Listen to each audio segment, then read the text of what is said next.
tells my personal story of what it's like to move through space in a Black body. The inspiration for this book really was me having my son in July of 2019. I went through postpartum depression and anxiety, and I finally felt able to be in the outside world in February of 2020, about 7 months later. And shortly after that, I found out about the murder of Ahmaud Arbery. And while my whole life I had known and felt the pain of Black and brown people being killed by vigilantes or being murdered by police, now having a young Black son, I sort of had a vision of what the rest of my life would be, constantly worrying and having fear over what could happen to my son. So I started to think about that experience and how unique that is to being a Black person in this country. And I wrote an op-ed.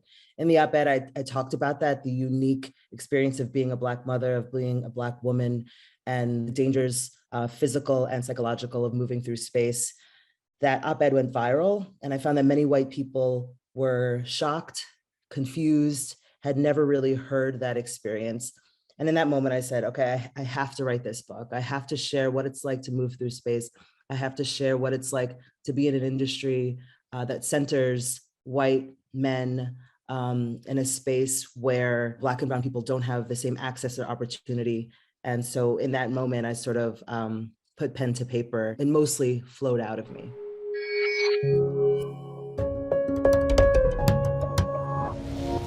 So the title initially was The Unbearable Whiteness of Running.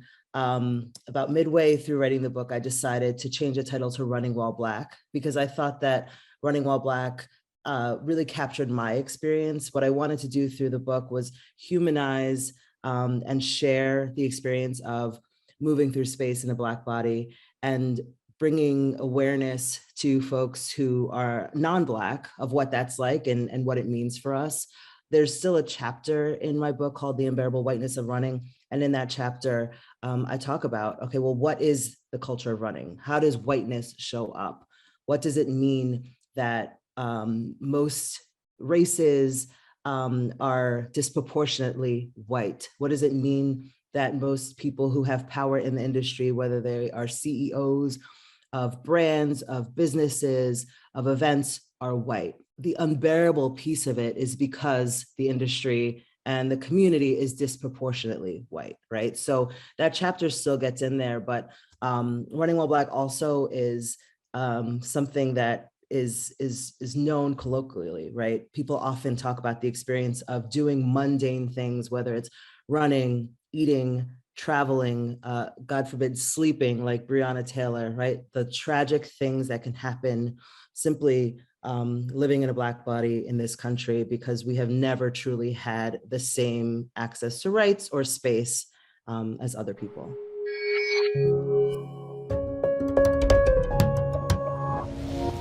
The experience of running while Black, moving through space while Black, is something that probably every Black person has felt. If you think about the history of Black people in this country, it's been one of exclusion, and that has really dictated where we can go, who we can marry, who we can love, where we can go to school. Our whole existence in this country has really been about restricting our access to space and to movement. So when I talk about me going outside as a Black woman being a political act, it's this act of claiming space and claiming belonging in a country, in a world that has really marginalized me and told me what I can and can't do. The stories that we hear about racism or white supremacy are really blatant, terrible things, right? Ahmaud Arbery being murdered. If you think historically, crosses being burned, right? Like those are sort of the images, like these blatant, violent, terrible occurrences, but they're also smaller slights, right? You could say microaggressions, although there's nothing micro about these aggressions. The way that people look at you and are surprised to find you in a certain neighborhood, the way that people say to me, oh, you run? The way that people make assumptions that I must be a beginner, the way that a cop might see me running and might roll by and look at me funny, and then I feel like I have to say hello. All of these are indications that I'm supposedly in the wrong place, doing the wrong thing, that I don't belong. showing up to run a race and to find that I'm one of only one or two other Black people. All of these things really are signals that you pick up on, that where you get a sense that you don't belong and that these spaces aren't built for you. So that's a lot of what I talk about in the book. The hope is that people see that both the macroaggressions, the microaggressions, all of those are indications of who this space was built for. And my hope is that with this book, we can change that.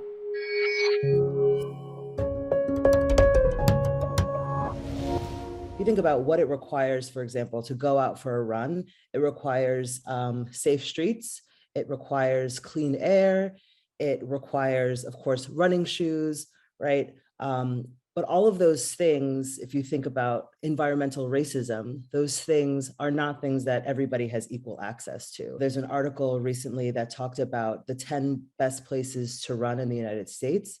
Each of those places had 90, 95% of the population was white, right? So the best places to run are also the whitest places, are also the places with the most amount of shade, with clean streets, with great lighting, right? So all of those things play into the systemic nature of the community. Now, going back to the industry, the same is true. It's no coincidence that white middle-class males have the power, right? If you think about, as I mentioned before, a history of Black people's movement and access being monitored, denied, restricted, then certainly those who have the ability to open up a running store in the early 1970s and 80s when the long distance running boom just started, right? Those folks will be white folks. So in order for the industry to change, I think that the biggest piece is awareness. I find myself in spaces where I'm the only Black woman, and I'll say that to a colleague of mine, and that will prompt them to open their eyes and say, oh my God, I never realized, right? So the first piece is an awareness of the lack of equity. And then of course, from there, taking intentional action. So when you look at history books, the experiences are centered on white people. The stories that are told are often told, they're often not the truth. And there's one particular instance of this in the book that I talk about with relation to the New York City Marathon and the origins of the New York City Marathon.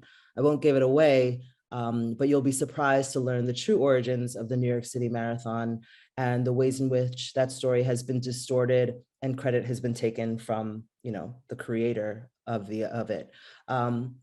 So when you learn the true history, when you ask questions, when you're more skeptical of the single story that you've read, you learn that there are lots of Black and brown people who have been contributing to the sport of running, for example, without whom long distance running would no longer, or would never have become a big thing, would no longer have experienced the boom.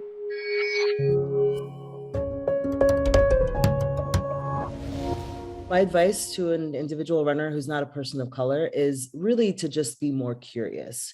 I think that curiosity goes hand in hand with awareness and is the first step towards creating change.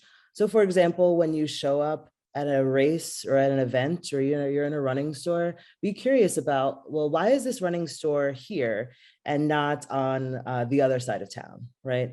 Why is everybody in this running store or in my running club white? Why is it that when I go to certain races or events, again, the space is disproportionately white? Once you start to get curious, you start to see the inequity, start to think about the lack of access. And then that can help you make more informed decisions as a voter, for example, right? Local politics are everything. So if you think about the way that resources are allotted in your town, well, if there's one side of town that has great lighting, has great tree coverage, has well-maintained streets, that's probably the side of town where more people are running, where the running stores are located. So start thinking about how can you be civic-minded and engage in ways, electing officials who are more concerned for the entire town. The way that you bring it up is important. Shame actually gets us nowhere. When people feel ashamed, they sort of turn inward. But when you bring people along in the journey through conversation, helping them in seeking change, I think that's a powerful way to go about it. So really be curious, and from that curiosity, take the action you can. And that may be small, but it's really the accumulation of these small actions that can lead to broader institutional change.